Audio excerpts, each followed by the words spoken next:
thanks for joining me today. My name is Tammara Kennelly, and I'm the president of FriesenPress. Joining you here today from my office here in beautiful Victoria, BC. Unprecedented times that we're moving through for sure. I can tell you that the team at FriesenPress is home and working and healthy, and for that I feel blessed, and I hope everybody out there is healthy and well and staying safe. Over the last 6 weeks as we've been in isolation, I've had a lot of authors reaching out to me asking, how can I market my book right now? I'm stuck at home, I can't do person-to-person sales, what do I do? And I always reply, go back to the Chilton method. It is probably one of the best book marketing courses I've ever seen. Written and hosted by David Chilton, Canada's #1 Bush author ever, and this guy knows book marketing. So I always send them back to the basics, go to the Chilton method. With unprecedented times, it also comes really unique opportunities for authors that are self-publishing. Print book sales are up. We know that readers are at home, they're looking for entertainment, they're bored, they're looking for an opportunity to escape. And so print sales are up. That's great news for you as an author. We also know that consumers are taking in more media and social media than ever before, and that's a really effective and excellent method for marketing your book. And finally, traditional publishers are choosing to delay their spring releases. And so here's this gap in the market, and it's begging to be filled by you, the self-publishing author. And so I wanted to talk to David a little bit today about the Chilton method and some of his favorite parts of how to market a book from home and create some demand for your book. So we're going to jump into speaking with David.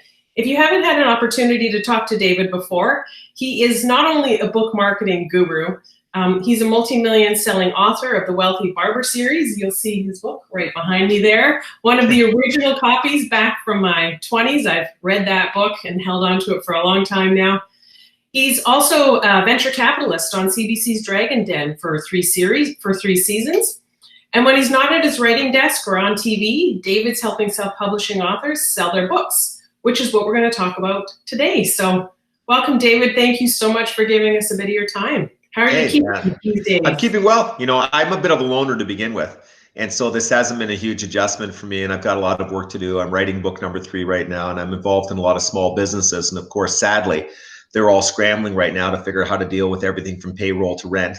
And we're keeping track of the government programs north and south of the border. So it's busy times, actually, and odd times for all of us. I'm eager to return to going out for a drink with friends and having breakfast at the local eatery, and hopefully that'll come relatively soon. But as you said earlier, the key thing is I hope everybody out there watching right now is staying healthy and their family members are staying healthy, and that's what matters most.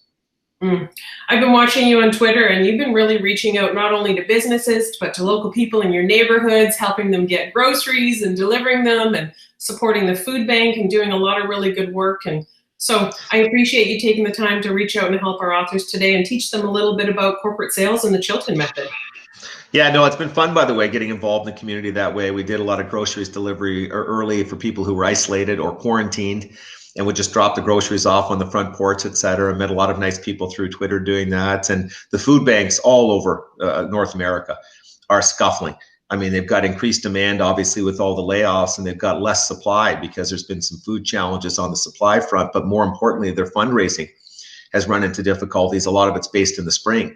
And so anybody out there who can be generous to your local food bank, you can't have a better cause. So it's been a good learning experience. Met a lot of nice people, but you made so many good points in the intro about this being a unique opportunity for authors. You're right, the spring lines have been delayed at most of the major publishing houses. People have turned to media more, both social media and conventional media.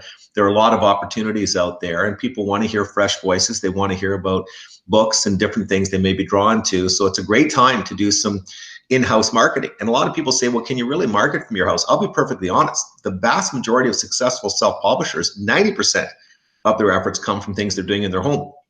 They're not flying all over the map doing TV interviews. That's expensive, very expensive. Frankly, it's not viable for most of us. It really is reaching out to podcasts. It's reaching out to radio stations. It's doing those types of things and building momentum and building brand awareness and building word of mouth. It takes time. But as I always say, you get 1 or 2 interviews and that becomes 3 or 4, and suddenly it's 10 or 15 or 20. It's that early part of the curve and gaining traction that's difficult. But once you have it, your credibility rises. And more importantly, you've been filtered in essence. What's happened is 2 or 3 radio stations having you on, 2 or 3 notable podcasts having you on serves as the screening mechanism for other potential bookers. and they're much more inclined to have you on, and momentum builds very quickly. So it's a great time to be out experimenting with all of that. Right. Agreed. Agreed. So David, can we kind of rewind a little bit back to your 20s when I was buying your book and you were sitting at your desk and you had a concept and you were busy writing a book and trying to figure out how you were going to publish, and at some point you decided to take the self-publishing path. Can you tell us a little bit about that choice and why you took that path? You know, it's an interesting one. There's always been this myth out there that The Wealthy Barber was rejected by a lot of conventional publishers, and so I was forced to self-publish, but I opted to self-publish. I went to see 2 major publishers. They both liked the idea, but they wouldn't give me the corporate sales market. They wanted to control the bulk sales market. I knew they weren't very good at it. They're still not 30 years later. And I said, no, I'm going to self-publish, and went out and found an editor, found a book designer, found a printer. That's a lot of work. Remember, I did this full time. And a lot of your clients, of course, are coming to you because it's one-stop shopping in essence. At Friesen, you're able to bring all the best people together, et cetera. I had to go out and do that myself. That was a lot of work, but I'm so glad I self-published. I enjoyed the control aspect of it. We had a lot of success with the book, both in the retail front and in the corporate sales arena. Ended up being a very good decision, controlled the brand, and had a lot of fun. And then I self-published my second book as well. And as you know, I got involved in publishing cookbooks to boot, and ended up publishing 3 cookbooks before I left that series of Janet and Greta Podleski's. And we used a lot of the same formulas, a lot of the same approaches to market all the books, and ran into a lot of success. That all being said, I think I learned most of the material I know about marketing books from all the people who've reached out to me over the years. We've had thousands and thousands of authors come to us and say, what about this idea? Or here's what we tried and it didn't work. Or here's what we tried and it did work. And we've been able to learn from them and mix and match ideas and test different approaches. And I think that's where a lot of the learnings came that ended up leading to the Chilton method. Yeah, excellent. Great. So I know you have a few modules in the Chilton method that are your favorite, and we talk a lot about corporate sales and how that's a real missed opportunity for authors. So I'd love to talk a little bit about corporate sales today, and I'm wondering what your thoughts are on corporate sales and where an author would start in tackling that area of marketing. Well, first off, you know, I was very confident when I first met you 2 years ago that the corporate sales videos were going to go over well, and that they're going to be positively impactful and lead to some success. But I'll have to admit, I did not realize they were going to go over this well. It's amazing the number of course users who have followed those videos to the letter, including the crazy amount of detail, and struck very good deals. Deals for 5,000, 8,000, 12,000, in 2 cases, 70,000 books, 110,000 in 1 case. So there have been a lot of corporate sales struck. And the biggest thing I want to drive home to today's listeners are nobody else is doing this. This is not that difficult. When you reach out and try to get on a top podcast, you're up against 85 other authors that month who are also trying to get on that podcast. When you reach out to a marketing department at a corporation trying to introduce your book as a potential gift to their clients or prospective clients, you're the only one they're hearing from. They tend to return the call. They tend to open the kit. They tend to be somewhat intrigued, especially if the kit is well put together and the book looks good, etc. The corporate sales arena is fun. And in all of my career, with all the deals I've been involved in through Dragon's Den and private company investing and running food companies and blah, blah, blah, I've never seen a better potential ROI, return on investment, than in corporate sales. All you're doing is putting together kits. As few as 5, as many as maybe 25 if things are going well, and then you're making follow-up phone calls. This does not take a lot of time. It does not take a lot of money. I'm the first to admit, if you follow the Chilton method's approach to garnering media, it's a fair amount of work. I've always admitted that. There's no doubt about it. It's a lot of kits, a lot of follow-up. Corporate sales, not at all. And we've had a couple people, not a couple, we've had many people who've struck deals with one of their first or second efforts. Just to give you one anecdotal story because it's so illustrative, we had a woman contact us and she'd created a children's book that was meant for them to read in dentist's office. And she had tried to reach out to different dentists. She'd even tried to go to a dentist conference and just hadn't got the traction that she needed. Got in touch with us, got the course, watched the course. And one of the things it said was, your best bet in those kinds of corporate sales challenges is to go to somebody who's supplying the dentist, somebody who wants to ingratiate themselves to the dentist community and deepen the relationship, and they'll use the book or multiple copies of it as a gift to each office. Within a couple weeks, she'd sold 8,000 copies. And all it did was change the approach, changed whom she reached out to. So there's lots of possibilities like that. And in corporate sales now, it's not just bulk sales of books. You've got ebook bulk sales, which are a big market. We've been able to tap into that with the Wealthy Barber Returns in a very lucrative fashion. You've got audiobooks that I think are great corporate sales opportunities. Not a lot of self-publishers are going the audiobook route. They should. They really should. And you're seeing platforms like yours are starting to add audiobook potentials. Like, I'm just going to get off topic for a second here to talk about why I think audiobooks are so important. Yeah. A lot of younger readers, 40 and under especially, are gravitating more and more toward them. They want the audiobook version because it gives them an opportunity to multitask. They can listen to the book while they're working out. They can listen to the book while they're driving the car, etc. That's positive number one. But they also like the connection that the voice brings over just reading a book. The fact that there's more intonation, pauses, emphasis, it makes it come alive a little bit more. But the other thing is they've grown up in the last 5 and 10 years getting a lot of their information from podcasts. They've been trained to take it in through the years. And so you're seeing that group gravitate more and more towards audiobooks. I think you'll see within 2 or 3 years, self-publishers make that a bigger and bigger part of their offering mix. Now, going back to corporate sales, you think about an audiobook, it's all done digitally. There's no inventory, there's no printing, there's no shipping hassle, there's nothing. It makes for the perfect corporate sales potential. You know, you get in touch with somebody and you've written a book on finance, and all of a sudden you go to one of the major financial institutions, they say, oh, we really like your approach. We're going to buy the rights to the audiobook and we'll buy 7,000 copies. Well, the good thing from their perspective is, again, they don't have to ship it. There's no shipping cost. They don't have to inventory it. None of that. So it opens up a whole new world of possibilities. One other quick example, ebook excerpts. You know, this isn't one that nobody's talking about, but if you look at the Arlene Dickinsons of the world, so she's got a very good brand, and I'll go to the less known brands in a moment, and she's got a book coming out on marketing. And she says, well, why don't I excerpt a chapter and I'll go to someone like Shopify. And I'll say to Shopify, you're dealing with small companies all over. You're providing outstanding service through your online platforms, your templates. Why don't you help them to be better marketers and give them a copy of this book? Remember, almost every firm online right now is looking to garner contact information. And so they're going to try to bribe people to give up their name, their email, whatever else. Well, what better opportunity is than to give them a truly valuable gift, a chapter of a book? And a lot of your listeners will say, well, that's great. That's Arlene Dickinson. She's got brand power. But trust me, even people with no brand power, as long as the book has a good title and it's got good substance to it and it's well done, there's all kinds of possibilities here. Now, ebook excerpts are not incredibly lucrative. You're not going to get a check for $37,000. They often sell for $1,000 to $5,000, but they're out there now generating word of mouth. They're out there now generating brand awareness. And oftentimes you have a link at the end of the ebook excerpt that says for the full book, link to the following page. So it increases those sales as well. It's a profit center that's also a marketing tool. You don't see many of those.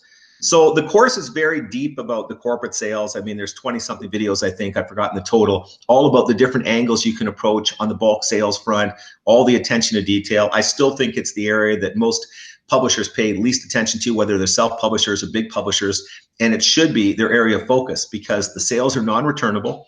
They're very lucrative. And if you've got listeners right now who are not printing a big number of copies, and they'll say, well, what if I get a sale for $10,000? Well, you get prepayment for half of it in most cases. So go print the books. Okay, there's no downside. There's no risk to that at all. Even ebook only publishers go to print on demand or go to an offset printer. You guys provide those services and print the 5,000, print the 10,000 that you sell because you know you've got the order in hand. And again, you can make it contingent with the order that you get 50% of the money up front. Yeah, agreed. You know, David, one of my favorite chapters in the Chilton Method series is the one called We Had Soup, They Had Crackers. I think that's one of my favorite examples that I think you worked on with the Podleski sisters with their cookbooks. Can you talk about that for just a quick minute? Well, it's such a funny story because we ended up doing a mega deal with Nabisco, and this was when nobody had heard of Janet and Greta Podleski. This was when Looney Spoons was out.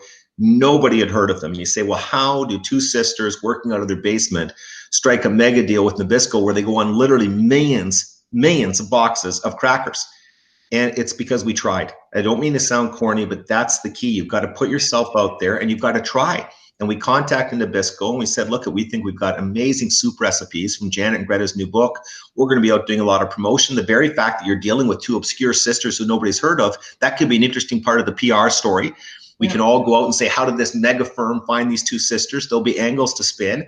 They love the cookbook. We sent down a free case, so everybody at their head office was able to sample the soup recipes, and they all raved about them. And next thing you know, we're on the box. But I was saying in the course, I go and I speak at a lot of publishing symposiums.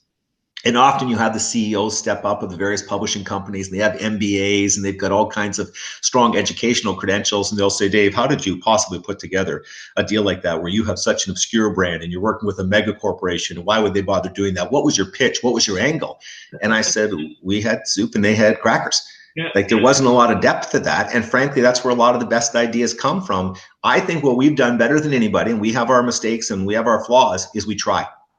Yeah. You know, if we have an idea like that, I'll say, well, why not? It costs us a $12 kit and a phone call. That's what starts the relationship. That's hardly a huge investment. We also struck a mega deal with Coca-Cola 1 book later. I mean, these deals are possible. And so are the small deals of 1,000 and 2,000 books. They are out there, but people aren't pursuing them. It's amazing. Again, I'll deal with major publishing companies and they'll watch the videos and go, we don't do any of that. They'll be upfront and say, we don't try those things. And so I think it's time now authors realize that's an area they should put a lot of their marketing focus, and it leads to a lot more retail success too. Your Amazon sales will bump up, your chapter sales will bump up, whether you're in store or just online, doesn't matter. They'll both be positively impacted because you'll have word of mouth. You'll have some critical mass, you'll have traction. And that's so difficult to get 1 book at a time. It's much easier to get it through the corporate sales arena. Yeah. So I know a lot of our authors are listening and they're like, well, yeah, but you're David Chilton. Great. You're going to get these deals. And I want to back up to something you said earlier, which is, you know, how did you strike these deals? And you said, well, we tried. And I think that authors, you know, really need to focus in on that and realize that it is about, I'm going to use a word that my mom loved, chutzpah. It's like picking up the phone and making the call and being persistent and knowing that some people will say no, but you need to keep persisting, because while you are David Chilton, there are a lot of authors out there that are not David Chilton that are trying to make their mark in this world, that are persisting and are succeeding. And I know your son is working in this corporate sales arena as well, and he's had some great success with authors. So it really is about persisting, isn't it? It really is. And I want to go back to a key point I made earlier. You have to have a tremendous amount of persistence, and you have to get up off the ground when knocked down when pursuing media, no doubt about it. This is a little different because you'll be the only person doing it. So when that leader reaches out to the dental supply company, they're hearing from exactly one author looking to strike that type of deal. Well, obviously they're going to be a little bit more open-minded. And if she happens to have a good cover, title, and subtitle combination, they'll be more open-minded still, and all of a sudden, a couple weeks later, the deal is struck. You and I have talked before about the importance of having a great cover design, title, and subtitle. It subconsciously biases all potential buyers, from the person buying 1 copy in a bookstore or 1 copy online to the corporate buyer.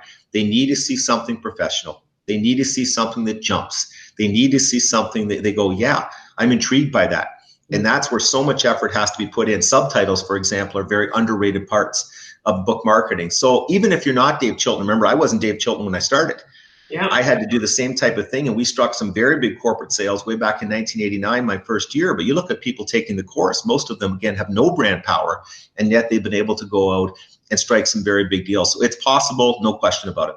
Yeah, exactly. So I'm not going to ask you to pull out the whiteboard and start a math lesson for us, but I am going to point authors to that section in the course, because I think the math around corporate sales is probably the thing that is the most compelling and will pull people into really executing on this marketing tactic. Wouldn't you agree? The math there is pretty amazing. It's incredible. I mean, the margins are phenomenal. And as we mentioned earlier, all the corporate sales you run into are non-returnable. Yeah. So there's no risk. And then when you get the monies up front to cover the printing cost, there's literally no risks. And what I have found many times, I wouldn't say all times, but I would say 40 to 50% of times, is you get a repeat purchase. Often the relationship works and the company sees, wow, this is working. We are getting good feedback from the person we're actually giving the book to. There's nothing in our society that costs as little as a book, but has the same high perceived value. I don't want another pen. I do not want another coffee mug. I don't even want a FriesenPress coffee mug. I don't want any of it. We've all got all that tchotchke. But if you give somebody a book that's in their area of interest, they're complimented by it. It implies you think they're a reader, you think they're sharp, etc. We all love receiving books. Physical books, especially, by the way, even more so than ebooks. Ebooks, yes, but physical books even more so. So that is something you really have going for you as you pursue corporate sales. Yeah, agreed. So you touched on audiobooks earlier. I want to loop back to that really quickly as we start to wrap up. So FriesenPress certainly has been reticent to bring audiobooks into our mix for quite some time. And, you know, when they first started to come out, audiobooks were quite cost prohibitive to produce. And I don't like to introduce a product into our lineup unless I think that it could truly have a positive ROI for authors. I think as technology has advanced, it's become pretty cost effective to produce an audiobook. And it's the fastest growing segment in books. It's incredible, and it's a really unique opportunity for authors. Any other thoughts that you want to share around audiobooks and why an author would want to produce an audiobook as a part of their marketing effort? Well, as I mentioned earlier, if you're trying to sell to the under 40 demographic, you better have one because they're going faster and faster that route. And they're growing up on podcasts, etc.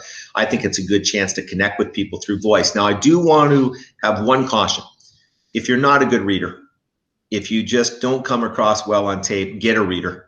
Yes. Get a professional in, because I have seen some audiobooks lately or listened to some where I've gone, oh my gosh, the author was so eager to be a part of the taping process that he or she forgot to think, am I good at this? And a lot of authors are great at it. In fact, you have many clients who are professional speakers, for heaven's sake. So they're naturals. And many who aren't professional speakers are naturals, but there's a few who aren't good.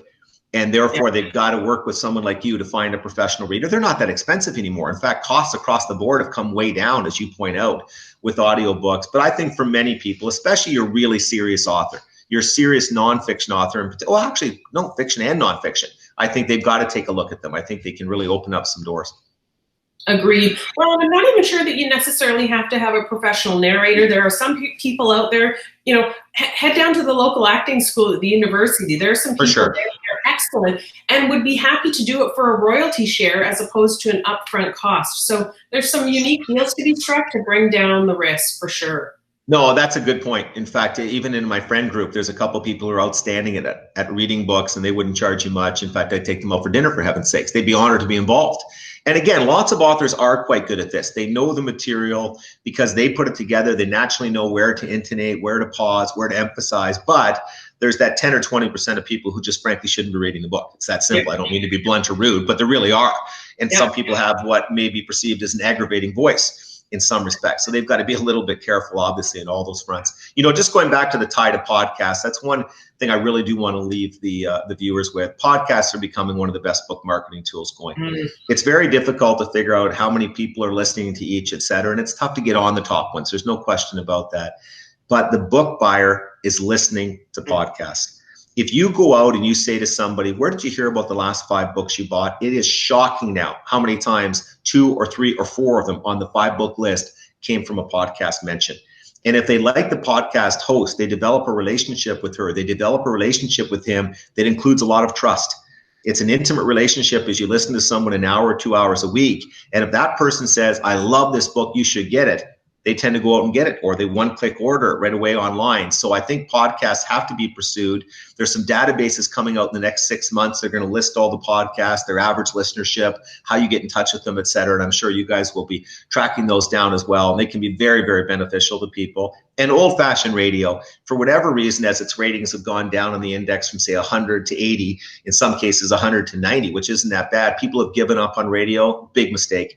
It's still one of the best ways to market a book. Radio loves a good guest.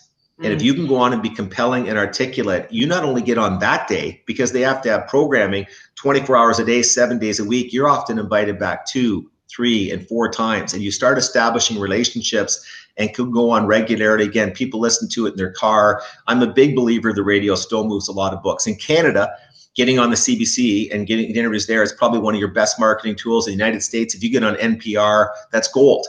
And so don't give up on radio. Radio and podcasts are still 2 of the best. Yeah, agreed.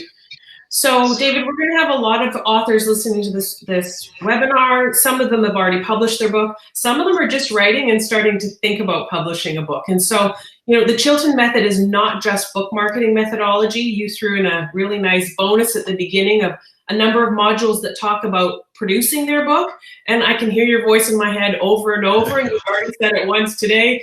Title and subtitle. If there was nothing else I imparted on an author, it would be the importance of a good title and subtitle. And so is there anything that you want to share with authors around that bonus content at the beginning, your favorite pieces you would point them to? Well, this sounds funny, but I am really proud of that section. Yeah, I really am. In fact, it's interesting, with writing 2 books in my career and being on Dragon's Den and giving thousands of speeches. That section is one of my favorite things I've ever been involved in. And the funny thing is, it wasn't supposed to be in the course. The course was exclusively on book marketing. And then just when I started creating the course, I gave a speech to one of the big publishing houses. And it was more on putting the book together and where I think they were going wrong. And a lot of them came up after and said, you've got to put that material out there somehow. So we linked it to the course, and I think your people are going to love it. It's very detailed. I'm a little obsessive compulsive about all that, but it's incredibly well researched. I mean, we've done testing on all these different things for 20 and 30 years. And what I've really come to the conclusion of, you have to let the readers guide you.